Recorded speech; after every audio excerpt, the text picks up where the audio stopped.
राज्यात ट्रिपल इंजिनचं सरकार आल्यापासून राज्यातली कायदा आणि सुव्यवस्था आता पूर्णतः कोलमडली आहे. जनतेला वाऱ्यावर सोडण्यात आलेला आहे. मागील 7 दिवसामध्ये दलित बांधवावर 3 ठिकाणी हल्ले झालेत, गंभीररित्या जखमी झाले. काही दलितांना तर दलित तरुणांना झाडाला बांधून बेदम मारहाण करण्याच्या घटना घडल्या. यामध्ये मुख्यत्वे नगर जिल्ह्यात श्रीराम तालुक्यातील हरे नावाचं गाव आहे. यामधील 4 मुलांना अर्धनग्न करून बेदम मारहाण करण्यात आली आणि या घटनेचा व्हिडिओ सोशल मीडियावर व्हायरल करण्यात सुद्धा आला. या पीडितामध्ये 3 दलित तरुण आणि 1 मराठा समाजाचा तरुण आहे. काय कारण तर केवळ शेळी आणि कबूतर चोरल्याच्या क्षुल्लक कारणावरून इतकं बेदम मारहाण होऊ शकते म्हणजेच हे सरकारमध्ये चाललं काय. त्यांनी त्या तरुणांनी सांगितलं की तुम्ही तुमच्याकडे CCTV लावलेत ते तपासून घ्या, पण कोणी ऐकत नव्हते. आणि ह्या सगळ्यामध्ये या ट्रिपल इंजिनच्या सरकारच्या काळात एवढ्या मोठ्या प्रमाणामध्ये दलितावरच्या अत्याचारामध्ये वाढ झाली आहे. जालना जिल्ह्यामध्ये देखील वाहन चोरीच्या संशयावरून एका दलित तरुणाला सुद्धा प्रचंड मारहाण झाली आणि ही मारहाण केवळ क्षुल्लक कारणावरून झाली. आणि यामध्ये त्या तरुणाला गंभीररित्या आत्ता रुग्णालयात त्याचा उपचार सुरू आहे, गंभीर जखमी झाल्यामुळे. मला वाटतं की या सरकारचं लक्ष कुठे आहे. उत्तर प्रत्युत्तर, दावे प्रतिदावे, सभा प्रतिसभा यामध्ये हे सरकार आता गुरफटलं आहे. म्हणून गेल्या 7 दिवसामध्ये या दलित बांधवावरील हल्ल्यात जी वाढ झाली आणि सातत्यानं होत आहे, यावरून मला शासनाला आमची मागणी आहे की भविष्यात अशा प्रकारच्या घटना घडू नयेत यासाठी आपल्याला लक्ष देण्याची आवश्यकता आहे. आता बस करा सभा बिभा तुमच्या आणि काय तर म्हणे शासन आपल्या दारी. जनतेला या ट्रिपल इंजिनच्या सरकारने जनतेला केलं भिकारी आणि शासन आपल्या दारी अशी अवस्था झालेली आहे. आपल्या लक्षात आणून दिलं पाहिजे की 13 एप्रिलला शासन आपल्या दारीसाठी 13 एप्रिलला एक शासन निर्णय काढण्यात आला आणि DPTC मधून 0.2 असा निधी त्याला या शासन आपल्या दारी या कार्यक्रमासाठी देण्याचं ठरवलं. त्याला साधारणतः एका जिल्ह्यामध्ये एका DPTCतून 1 कोटी रुपयापर्यंतचा खर्च करण्याचं ठरलं होतं. आणि त्यानंतर 18 ऑगस्टला पुन्हा नव्यानं सुधारित GR काढला गेला आणि त्यामध्ये 1% निधी या शासन आपल्या दारी या कार्यक्रमावर खर्च करण्यासाठी निर्णय घेण्यात आला. म्हणजेच 1% म्हणजे साधारणतः 3 कोटी रुपये शासन आपल्या दारी या कार्यक्रमासाठी हे सरकार खर्च करत आहे. आणि जो निधी विकासासाठी आहे, ज्या निधीचा वापर त्या जिल्ह्यातील विकास कामावर व्हायला पाहिजे, तर हे सरकार तो निधी जाहिरातीवर उडवत आहे. आणि शासन आपल्या दारी म्हणून खरं तर या सर्व योजना पंचायत समिती स्तरावर सर्कल स्तरावर या योजनांचे लाभार्थी तिकडे ते वाटप अनेक वर्षापासून अनेक दिवसापासून होत होतं. परंतु शासन आपल्या दारीच्या नावाखाली हे सर्वसामान्य जनतेला आपल्या दारी बोलवत आहेत. जिल्ह्याच्या मुख्यालयी बोलवून आपल्या दारी या आणि आम्ही देतो ती भीक घ्या अशा प्रकारची एकूण परिस्थिती या राज्यामध्ये निर्माण झाली. खरं तर निराधार योजनेमध्ये वयस्कर लोकांना आपण त्या योजनेचा लाभ देतो, त्यांना सुद्धा म्हाताऱ्या कोताऱ्यांना बोलवलं जात आहे आणि बोलवून जोपर्यंत गर्दी होत नाही तोपर्यंत ही सगळी त्या मंचावर पोहोचत नाही. आणि त्या गर्दीमध्ये त्यांना 4-4 तास 5-5 तास या सर्व लाभार्थ्यांना तिकडे बसवून वेठीस धरल्या जातं. आणि गर्दी सगळी जमा झाली की मग हे सगळी मंडळी मंचावर येतात आणि मंचावर येऊन भाषणं करतात आणि भाषणं करून लोकांना फार काही दिल्याचं आवडतात. मला खरंच विचारायचं आहे की यांना जिल्हा स्तरावर बोलण्याची आवश्यकता आहे का? जिल्ह्याच्या ठिकाणी येण्यासाठी जो खर्च केला जातो आहे त्यामध्ये मग ग्रामसेवकाकडून पैसे उकळले जात आहेत, तलाट्याकडून पैसे उकळले जात आहेत की आम्हाला गाडी करा, घोडे करा, तिथपर्यंत आणण्यासाठी अनेक लोकांना आपल्या स्वखर्चानेही यावं लागतो. मग जाण्या येण्याचा खर्च त्यांच्या बोकांडी का? शेतकऱ्यांच्या योजना पंचायत समिती स्तरावर वाटल्या जातात. या योजना काही अच्छा नाहीत की नवीन नाहीत, या सर्व योजना त्या ठिकाणी का वाटल्या जात नाही? आणि हे 3-3 कोटी रुपये खर्च करून जर हा सोंग दारी आल्याचं करत असेल तर काही नवीन काय मिळत आहे? जुन्याच योजनांना नव्यानं देऊन अनेक वर्ष योजनामधील ज्या काही योजना आहेत त्याचं वाटप करायचं नाही. शेतकऱ्यांना अवजारे असतील, शेतकऱ्यांना ट्रॅक्टर असेल, शेतीउपयोगी काही साहित्य असेल, हे वाटप करत असताना वर्षभर वाटप झालेलं नाही आणि वर्षभराचं वाटप एकत्र आणायचा आणि आम्ही फार काही देत आहोत अशा पद्धतीचं आव आणून शेतकऱ्यांना आणि सामान्य जनतेला फसवायचं. अनेक ठिकाणी पंतप्रधान आवास योजनेचे पैसे अद्याप मिळाले नाही. घर खोलून ठेवलेत शहरी भागात. 3 वर्ष झालेत केंद्राकडून पंतप्रधान आवास योजनेचा पैसा आलेला नाही. घरं खोललीत, राज्य सरकारने हिस्सा दिला, त्याचं फाउंडेशन झालं, पायवा खोदण्याचं आलं आणि लोक आता मला वाटतं की अशा परिस्थितीत जगतायत. कोणीतरी कोणाच्या घरात राहतोय, कोणीतरी ताटपत्रीचं बांधून टेम्पररी तिकडे निवास करून राहतोय. पाऊस पाणी याची काही त्या बिचाऱ्यांना या सगळ्यामध्ये त्रास सहन करावा लागतो आहे. पण त्यांना मात्र प्रमाणपत्र दिलेत की तुम्ही कार्यक्रमाला या, आपल्याला पंतप्रधान आवास योजनेचा लाभ मिळाला आहे, आपलं अभिनंदन, आपलं स्वागत. अरे दिलंच नाही ना, दिलंच नाही आणि तरी पण त्यांना प्रमाणपत्र देऊन बोलवलं जात आहे. केवढा हा भोंदूगिरीपणा, केवढा हा बनवाबनवीचा खेळ. सामान्य जनतेला तुम्ही समजताय काय की त्यांना गृहीत धरून सगळं चाललेलं आहे? हे सगळं जे दिसतंय हे केवळ मला असं वाटतं की शासन जर हे सगळ्यांना बोलवून येण्याऐवजी त्यांच्या दारात जाऊन जर ही योजना दिली असती तर खरं म्हणजे शासन तुमच्या आपल्या दारात आलं असं या सगळ्यांना वाटलं असतं.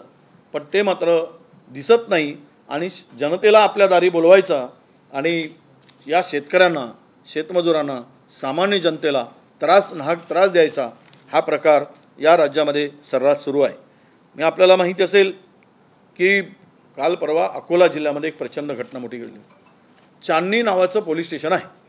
त्यामध्ये एका शेतकऱ्याला बोलवून कौटुंबिक शेतकऱ्यांचा वाद आपसातला आणि तो त्या 2 शेतकऱ्यांनी सुभाष इंगळे या नावाचा शेतकरी किरकोळ वाद, शेतीचा वाद आणि या वादामध्ये त्या तक्रार घेतली आणि जजचं नाव सांगून वकिलाच्या पुढे चांदणी या पोलीस स्टेशनमध्ये ठाणेदार विपुल पाटील नावाचा ठाणेदार आहे, या शेतकऱ्याला रात्री 10 वाजता बोलवलं,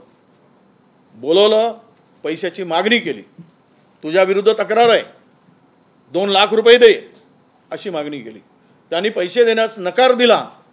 त्यावेळेस या शेतकऱ्याला उलट कपडे काढून अर्धनग्न करून त्याच्या हातावर जोडे रगडले, त्याच्या अंगावर बेदम मारहाण केली. त्याला दवाखान्यात भरती करावं लागलं, ग्रामीण रुग्णालयात प्राथमिक उपचार करावा लागला, त्यानंतर जिल्हा रुग्णालयामध्ये त्याला भरती करावं लागलं. खोटे गुन्हे त्याच्यावर दाखल केलेत पैसे दिलेत नाही म्हणून.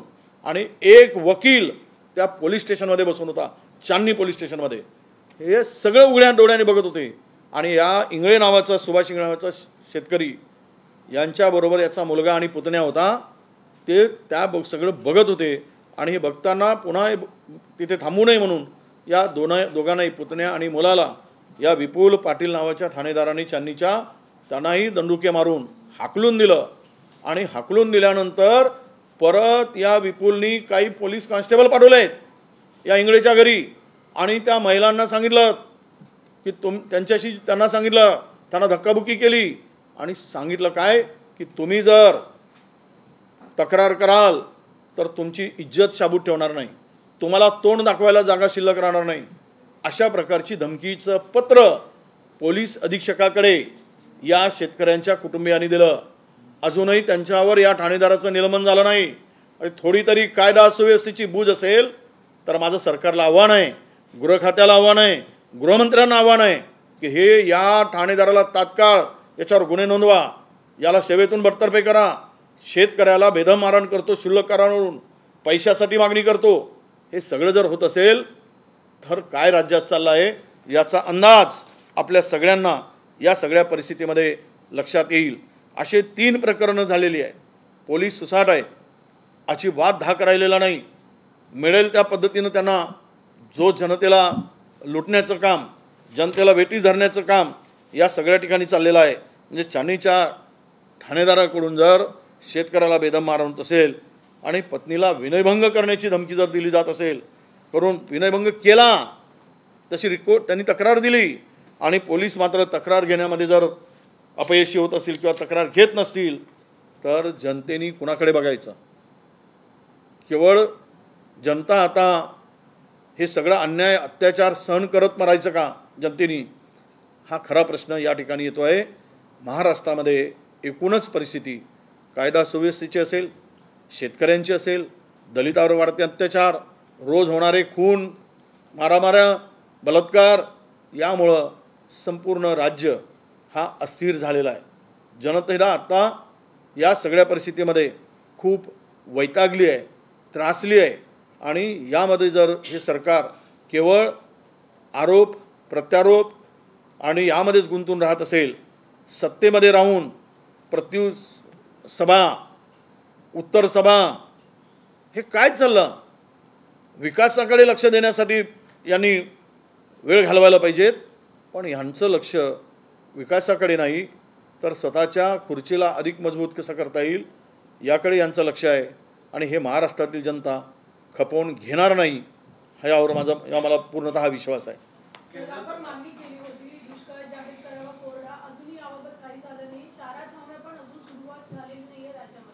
आजच मी बघतोय मराठवाड्यातल्या काही जिल्ह्यामध्ये सोयाबीनचं पीक ट्रॅक्टर लावून मोडण्याचं काम सुरू झालेलं आहे. इतकी अवस्था. कोकण सोडल्यानंतर उर्वरित महाराष्ट्रामध्ये सरासरीच्या 34% पाऊस झालेला आहे. फक्त कोकणामध्ये पाऊस, कोकणाचा भाग सोडल्यानंतर, म्हणजे ही परिस्थिती आता पूर्णतः महाराष्ट्राची आहे. यामध्ये शेतकऱ्यांनी जे पीक आता आहे ते पीक मोडून पुढचं काय करावं या विवंचनेमध्ये शेतकरी आहे. म्हणूनच आमची मागणी होती की दुष्काळ जाहीर करा. दुष्काळ जाहीर करून तातडीनं शेतकऱ्यांना दिलासा द्या. हेक्टरी काय मदत घोषित केली ती लवकरात लवकर द्या. 3 हेक्टर होती, आता 2 हेक्टर केली. 2 हेक्टरची 1 हेक्टर करा. काय करताय करा. पण 1 हेक्टर केली काय, 2 हेक्टरपर्यंत केली. 3 हेक्टरमध्ये आम्ही मदत दिली होती. आणि पीक विम्याचे पैसे त्यांना लवकरात लवकर उपलब्ध करून दिले पाहिजेत, ही मागणी आहे. अजूनही हे सरकार ढम्म आहे, हालायला तयार नाहीत. ढीम सरकार आहे हे म्हणून पुढच्या 15 तारखेपासून आमची यात्रेमध्ये तर आम्ही शेतकऱ्यामध्ये जनजागरण करूच. 3 तारखेपासून तर 15 तारखेपर्यंत प्रत्येक जिल्ह्यामध्ये आमची जनसंवाद यात्रा आहे, पदयात्रा आहे. या यात्रेमध्ये शेतकऱ्यांशी संवाद साधू, शेतकऱ्यांना विश्वास देऊ. आणि जर सरकार दुष्काळ जाहीर करून शेतकऱ्याला मदत देणार नसेल तर शेतकऱ्यांच्या बरोबर उभं राहून या सरकारला राज्यात फिरणं मुश्किल करू. हा सुद्धा विश्वास आम्ही शेतकऱ्यांच्या सोबत उभं राहू. किती जेलभरामध्ये टाकतात ते आम्ही पाहू, किती शेतकऱ्यांना जेलामध्ये टाकतात ते आम्ही पाहू. पण या सरकारला मात्र हे केल्याशिवाय आणि सरकारकडून करून घेतल्याशिवाय आम्ही स्वस्थ बसणार नाही. पंतप्रधान नरेंद्र मोदी यांनी किसान सन्मान निधी योजना शेतकऱ्यांसाठी लागू केली होती, परंतु अनेक शेतकऱ्यांना याचा लाभ मिळत नाही. बँकेत शेतकरी जात असताना त्यांना सांगतात की तुम्हाला याचा लाभ तेव्हाच मिळेल जे कर्ज आहे ते फेडा आधी. आणि सगळ्या शेतकऱ्यांचे बँकचे अकाउंट ब्लॉक केले आहे. त्यांचे स्वतःचे पैसे असलेले सुद्धा शेतकऱ्यांना काढता येत नाही. हे सर्रास चाललेलं आहे. एका हाताने द्यायचं आणि दुसऱ्या हाताने काढून घ्यायचं. खरं तर हा पैसा आत्ताच्या संकटात सापडलेल्या शेतकऱ्यांना पंतप्रधान सन्मान योजनेतला 6,000 रुपये हा उपयोगी पडला असता. त्यांना हे पीक जर गेलंच खरीपाचं, रब्बी पिकामध्ये त्या पैशाचा उपयोग झाला असता. परंतु त्यांनी पीक विमा, पीक कर्ज जे घेतलं आहे, क्रॉप लोन घेतलं आहे, त्या लोनमध्ये रूपांतर करतायत. ते त्यांचे ज्या खात्यामध्ये हे पैसे जो गोळावतात त्या खात्यांना ते खाते त्यांनी ऑपरेशन त्या खात्याचं बंद करून टाकलं आहे. त्यांना ऑपरेट करता येत नाही खात्यांना, आणि त्या पैशाचं डायरेक्ट ती पैसे कर्जामध्ये ट्रान्सफर केले जात आहेत. आणि त्यातून शेतकऱ्यांना आम्ही काय दिलं हे सांगत बसून बोमाबोम केली जात आहे. प्रत्येक भाषणातून सांगलं जात आहे शेतकरी सन्मान किसान योजना, पण त्याच्या हातात काही पडत नाही आणि शेतकऱ्याला उद्ध्वस्त करण्याचं काम ओपन सुरू झालं आहे. काय उपयोग आहे? मी बोलताना अनेक वेळा म्हणालो, तुम्ही आत्ता 30% आंतरराष्ट्रीय बाजारात खताचे भाव कमी झाले, तरी पण DAPचा भाव अजूनही आम्ही कमी करू शकलो नाही. 1500-1550 रुपये DAP झाले, ज्याचा दर 2014 केवळ 385 रुपये होता. आणि त्या खतावरची 1.5 लाख सबसिडी शासनाने कमी केली, केंद्र सरकारने 1.5 लाख सबसिडी. आणि युरियावर मात्र त्यांनी दर स्थिर ठेवले युरियाचे, परंतु 5 किलो युरिया प्रति बॅग कमी केला. 50 किलोची बॅग होती ती बॅग 45 किलोची केली, 5 किलो कमी करून टाकले. हे जे सगळं चाललेलं आहे हे शेतकऱ्यांचं शोषण चाललेलं आहे, शेतकऱ्यांना उद्ध्वस्त करणारं काम चाललेलं आहे. केवळ शेतकऱ्याचं नाव घ्यायचं, शेतकऱ्याला दिलं म्हणून सांगायचं, पण काही द्यायचं नाही. ह्याही पलीकडे जाऊन कांद्यावर 40% तर निर्यात कर लावला, पण बासमती सोडून तांदळावर जो भात आहे त्या भातावर सुद्धा आता 20% निर्यात कर लावला. त्यामुळे कालपासून परवापासून भाताचे दर प्रचंड शेतकऱ्यांचे घसरलेत. ज्याला धान म्हणतो आम्ही, म्हणजे कच्चा ज्याला म्हणतो त्याला धान म्हणतो, प्रोसेसिंग झाल्यावर त्याला तांदूळ म्हणतो, तर धानाचे दर सरासरी 400 रुपयांनी कमी झालेत. आणि शेतकऱ्यांना लूट सुरू झाली, शेतकऱ्यांना उद्ध्वस्त करणं सुरू झालं. म्हणजे जे दर साधारणतः 2100 रुपयापर्यंत होते ते दर आता 1500-1600 रुपयावर आले. 20% हा लवकरात लवकर निर्यात जे शुल्क लावलेला आहे 20% तांदळावर, तो जर रद्द केला नाही तर हे दर 1100-1200 रुपयावर आल्याशिवाय राहणार नाही. आणि यामधूनही शेतकऱ्यांचं शोषण होईल आणि शेतकरी उद्ध्वस्त होईल. म्हणून इकडेही राज्य सरकारने लक्ष देण्याची गरज आहे. उकडा तांदळाच्या बाबतीत तुम्ही जो उल्लेख केला त्यामध्ये सरकारचं असं म्हणणं आहे की स्टोरेज मागच्या वर्षीपेक्षा 0.5% कमी झालं आणि या सगळ्याची ही सगळी आता परिणती दिसते आणि म्हणून हे सगळं 20% त्याच्यावरती शुल्क लावायला लागलं. काय काय म्हटलं परत?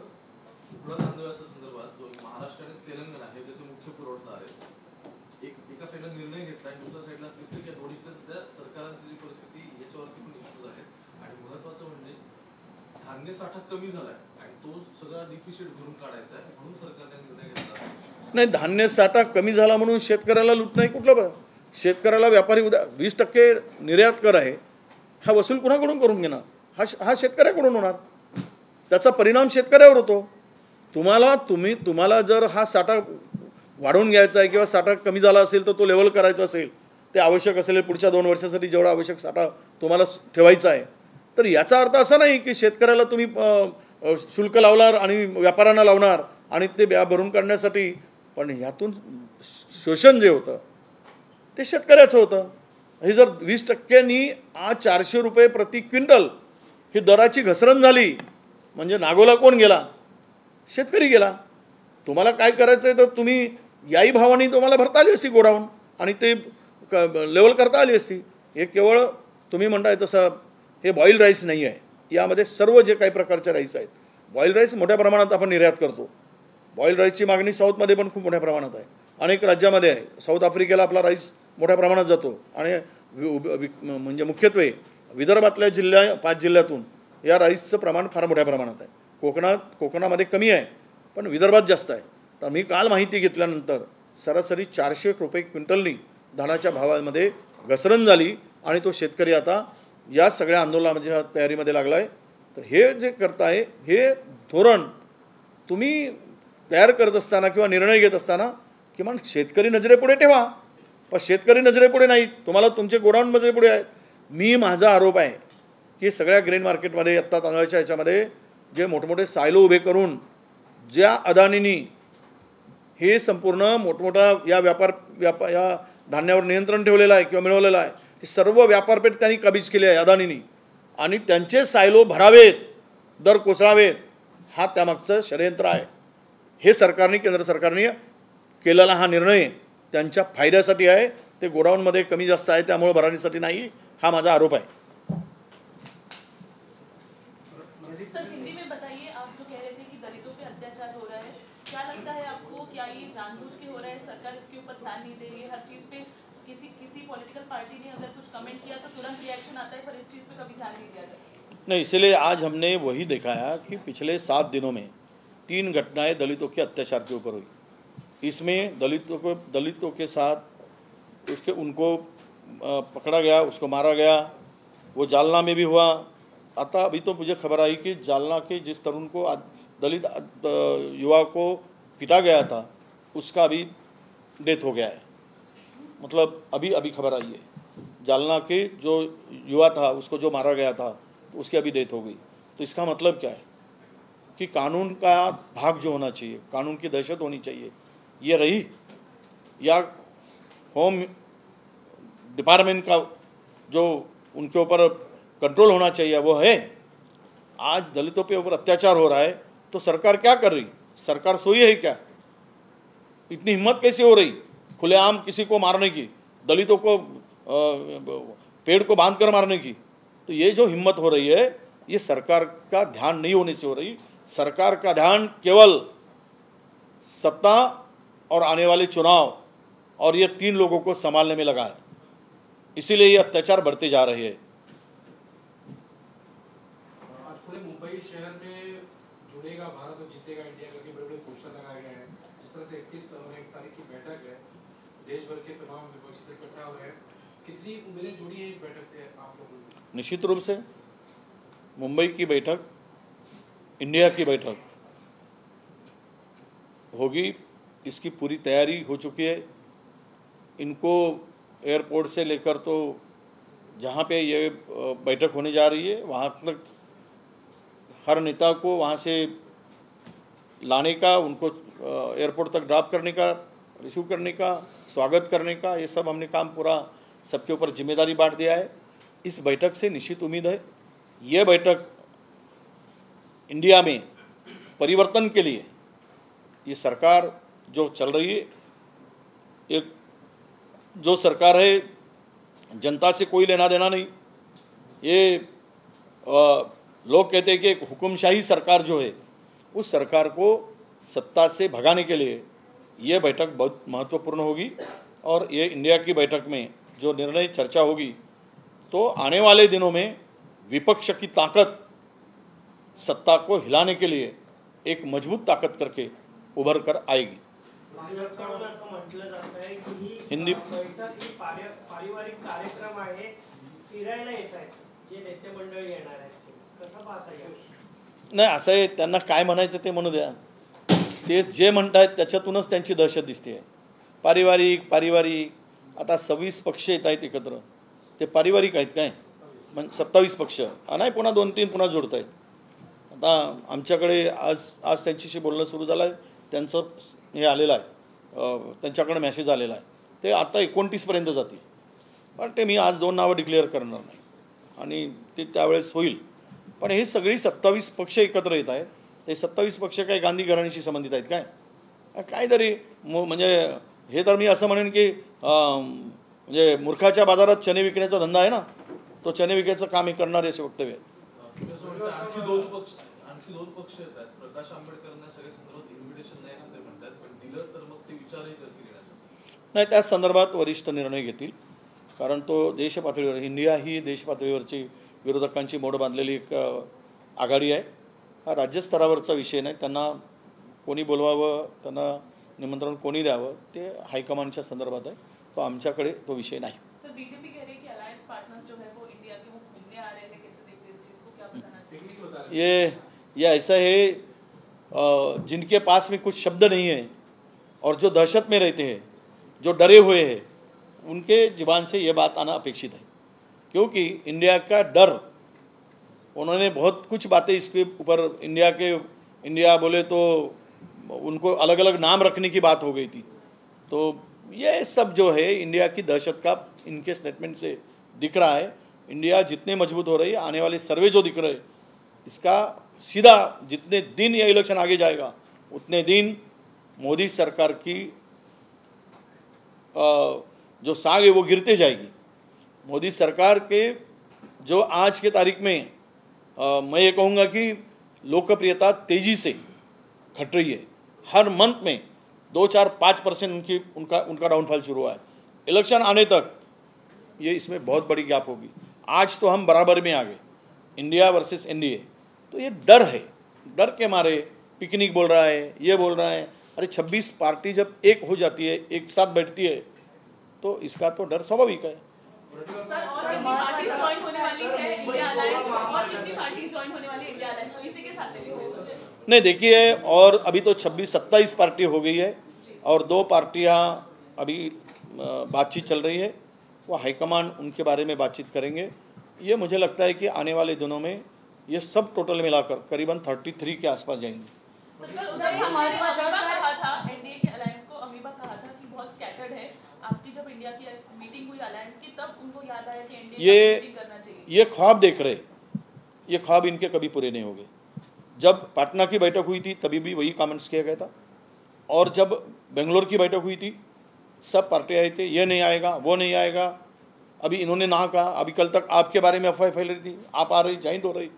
ये सब जो बातें हैं, ये अब कुछ बात नहीं है बोलने को, तो उसको लेकर हमारे आपस में इनको डर है, तो ये कैसे आपस में टकराएंगे या आपस में इनमें कैसे झगड़ा होगा। ये बात उनको दिमाग से फैलाने की बात, लोगों के दिमाग में डालने की बात वो चल रही है। मुझे लगता है कि स्पष्ट रूप से मैं कहूँगा, ये आघाड़ी मजबूती से एक ताकत बनकर उभर आई है और मोदी सरकार को पदच्युत किए बगैर ये रुकने वाली नहीं, ये मैं पूरे विश्वास के साथ में कहूँगा। सर एक महत्त्वाचं की पहिल्यांदा इंडियाची बैठक जी आहे ती अशा राज्यात होते जिथे तुमचं सरकार नाही आहे। सगळ्या पोलीस परमिशन किंवा ज्या महानगरपालिकेच्या ज्या काही परमिशन्स असतात त्या काही तुम्हाला सगळ्या मिळाल्यात का आतापर्यंत? नाही, ही बैठक काही ओपन पब्लिक मीटिंग नाही आहे। नाही पण तुम्ही ही एका हॉटेलमध्ये बैठक आहे। प्रत्येक पक्षाचे 2 किंवा 3 प्रतिनिधी त्या बैठकीला उपस्थित राहणार आहेत आणि म्हणून त्यांचे 3 प्रतिनिधी किंवा अधिकचे मुख्यमंत्री असतील तर हे सर्व या ठिकाणी येणार आहेत आणि यामध्ये काही ओपन पब्लिक मीटिंग, जाहीर सभा, ग्राउंड पाहिजेत अशातला भाग नाही। त्यामुळे कोणाच्या परवानगीची मला वाटतं गरज नाही। राहिला प्रोटोकॉलनुसार तर तो मुख्यमंत्री असतील, तुमचे नाही, रोड शोचा इथे विषय आम्ही केलेला नाही, रोड शो नाही। रोड शो काढायचा विचार होता, परंतु तो आम्ही आता, कारण एक रोड शो काढायचा झाला तर एखाद्या पक्षाचीच लोक उभी राहतील। ही बैठक इंडियाची बैठक आहे, त्यामुळे सर्व लोकांना घेऊन रोड शो करणे शक्य नाही, म्हणून आम्ही ते करत नाही आहोत। पण एकच सांगतो तुम्हाला की या बैठकीच्या प्रोटोकॉलप्रमाणे सुरक्षा देणं हे सरकारचं काम आहे, राज्य सरकारचं। ज्यांना ज्या दर्जाची सुरक्षा आहे त्या राज्यात आल्यानंतर त्यांना ती पुरवली जाते। या राज्यातले लोक जिथे जातील त्या ठिकाणी त्यांना पुरवली जाते। त्यामुळे त्या संदर्भातला आढावा आम्ही घेतला आणि त्यांची माहिती त्यांच्यापर्यंत दिली आणि मला वाटतं की राज्य सरकार त्यांच्या सुरक्षेची पूर्ण काळजी घेईल। एनसीपी के 2 रूप दिखाई दे रहे हैं। शरद पवार की भूमिका को लेकर अभी तक संभ्रम है राज्य की जनता में, शायद ही राजनीतिक गलियारों में भी। आज महाराष्ट्र के ठाणे जिले में सुबह से तनाव का वातावरण है। शरद पवार के गुट ने छगन भुजबल का पुतला जलाया और नारेबाजी की उनके विरोध में। अजित पवार के गुट ने ठीक 10 मिनट के अंतराल में इसका जितेंद्र आव्हाड का पुतला जलाया। काफी तनाव का माहौल है। क्या इस तरह की चीजें आगे भी उतरेगी, कुछ भूमिका साफ हुआ है? मुझे इससे तो एक पता चलता है कि संभ्रम की बात नहीं होनी चाहिए। जब ये दोनों गुट आपस में भिड़ रहे तो इसका मतलब क्या है? इसका मतलब स्पष्ट है और वो दिख रहा है। तो फिर संभ्रम की बात किस बात को लेकर कहेंगे? दोनों गुट आपस में झगड़ रहे, एक बात कहते हैं, दूसरी बात संभ्रम की बात कहते हैं। तो मुझे लगता है कि अब पुतले जलाना ये तो शुरुआत है। अभी पुतले नहीं, वो तो फैसला जो है, मैंने मॉर्निंग में भी कहा था कि प्रफुल्ल भाई पटेल ने कहा था कि 30 सितंबर तक ये सिंबल और पक्ष हमारे पक्ष में आएगा। तो मैंने इसका जवाब दे चुका हूँ कि केंद्र सरकार चाहे तो वो किसका भी पार्टी फोड़कर किसी को भी सिंबल दे सकती है। जिसकी कृपा है वो कृपा के भरोसे वो बोल रहे। ये जैसे बागेश्वर बाबा की कृपा होती है ना, तो बोल देता है जो मुंह में आया, वैसे ही है वो। अभी बड़े बाबा की कृपा है तो वो बोल रहे। प्रकाश आंबेडकर की भूमिका को लेकर इंडिया की बैठक में अभी तक कोई भी चीजें तस्वीरें सामने नहीं आ रही है। क्या आप लोगों की शुरुआत में चर्चा हुई थी प्रकाश आंबेडकर से, क्या इंडिया में? नहीं, मुझे पता नहीं। ये बातें अगर हाईकमान से हो रही होगी तो उनको पता है। मेरे लेवल तक ये कुछ मैं ना उसमें हमारा कोई संबंध आता है बात करने का, क्योंकि ये इंडिया बोले तो नेशनल एक एजेंडा को लेकर काम करने का हमारा आघाड़ी का काम है। उनसे बात होगी, मेरे साथ में कोई बात नहीं। क्यों हमारे नेताओं के, महाराष्ट्र के नेताओं के साथ में बात होगी तो मुझे पता नहीं। नहीं, वो बात देखिए हाईकमान करेगी निर्णय।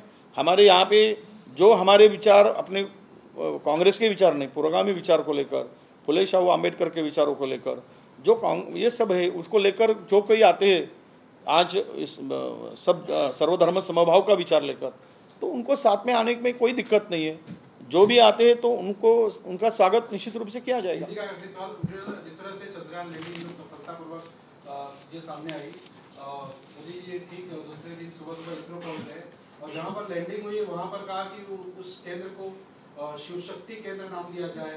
जिस तरह से शहरों के और राज्यों के नाम बदले गए, अब वहाँ पे चंद्रयान पे भी नाम बदलने की, नाम रखने की चीजें सामने आ रही है। नहीं, वो तो पूरे जितने ग्रह है अवकाश में, उतने ग्रहों का नाम भी आजकल वो रखना चालू कर देंगे। ये शुरुआत है।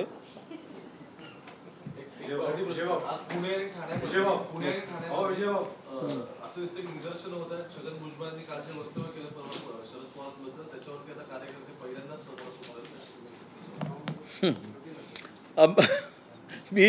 मला कधी कधी असं वाटतं, एकीकडे संभ्रम सांगायचं, दुसरीकडे एकमेकाचे कपडे फाडत आहेत, एकामेकाच्या विरोधात बोलत आहेत। काल परवा पाहिलं, कालच्या भाषणामध्ये तुमचे धनंजय मुंडे म्हणतात की पवार साहेबांनी काहीच केलं नाही। मग याचा संभ्रम काय आहे हे स्पष्ट आहे। दिवस बघा, आता ह्यातला बाप कोण, पोरगं कोण हे कळेल येणाऱ्या काळात। पण एक सांगतो, मला हे सगळं जे दिसत आहे, जनतेची साथ आणि जो बाप आहे, हे मात्र आता पुढच्या काळात सिद्ध होणार आहे।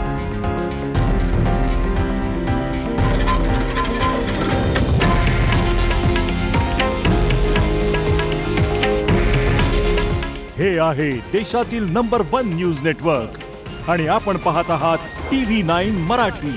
काळजी तुमची, हित महाराष्ट्राचं।